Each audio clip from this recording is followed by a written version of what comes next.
भारत विपक्ष का सरकार पर हमला, भूखमरी में देश ने बनाया रिकॉर्ड। दहला देने वाले हैं आंकड़े। भारत सरकार ने कहा कि यह हैरान कर देने वाला है कि वैश्विक भूख सूचकांक में भारत की रैंक और घटी है। साथ ही सरकार ने रैंकिंग के लिए इस्तेमाल की गई पद्धति को अवैज्ञानिक करार दिया है। भारत 116 देशों के वैश्विक भूख सूचकांक GHI 2021 में 101वें स्थान पर पहुंच गया है, जबकि साल 2020 में देश 94वें स्थान पर था। भारत अब अपने पड़ोसी देशों पाकिस्तान, बांग्लादेश और नेपाल से पीछे है।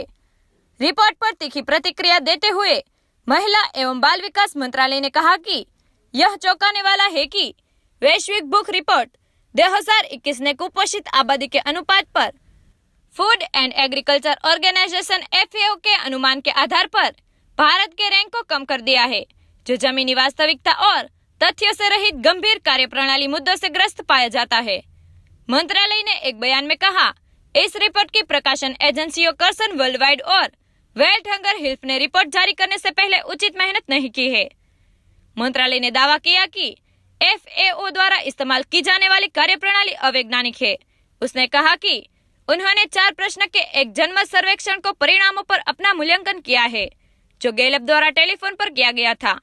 इस अवधि के दौरान प्रति व्यक्ति खाद्यान्न की उपलब्धता जैसे अल्प पोषण को मापने के लिए कोई वैज्ञानिक पद्धति नहीं है।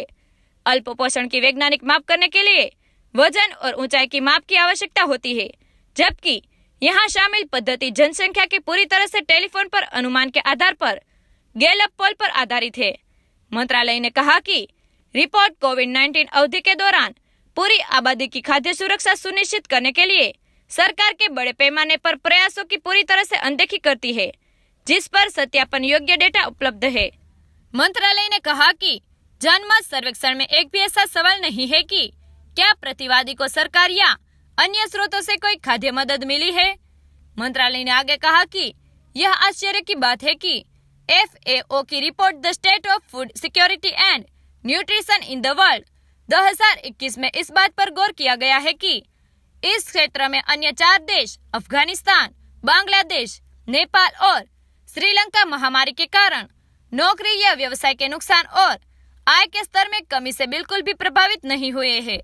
मंत्रालय ने कहा कि 2017-19 की तुलना में 2018-20 की अवधि के दौरान ये देश अल्पपोषित आबादी के अनुपात संकेतक पर क्रमशः 4.3%, 3.3%, 1.3% और 0.8% अंक से अपनी स्थिति में सुधार करने में सक्षम थे।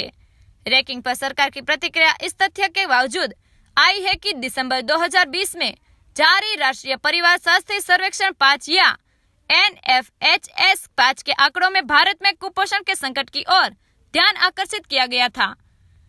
उधर कांग्रेस ने वैश्विक भूख सूचकांक में भारत की रैंक में गिरावट को लेकर शुक्रवार को केंद्र सरकार पर निशाना साधा और आरोप लगाया कि यह सत्ता में बैठे लोगों की विश्वसनीयता और कुशलता पर सीधा सवाल है। पार्टी के मुख्य प्रवक्ता रणदीप सुरजेवाला ने ट्वीट किया कि अब भूखमरी में नए कीर्तिमान। अगर देश के लोग भरपेट खाना भी न खा सके तो सत्ता के सिंहासन पर बैठे बादशाह की विश्वसनीयता व कुशलता पर सीधा सवाल है। क्या कोई सुनेगा? राज्यसभा में नेता प्रतिपक्ष मल्लिकार्जुन खड़गे ने कहा कि संयुक्त प्रगतिशील गठबंधन द्वारा भूख को समाप्त करने के लिए किए गए प्रयासों जैसे भोजन का अधिकार अधिनियम में संशोधन कर दिया गया है और गरीबों को असहाय छोड़ दिया गया है। उन्होंने कहा कि भारत सरकार को जल्द ही अपनी विफलताओं को खुद ठीक करना होगा। उधर CPIM ने सरकार पर निशाना साधते हुए कहा कि मोदी सरकार की नीतियां बुरी तरह विफल रही है और लोगों को भुगतना पड़ रहा है।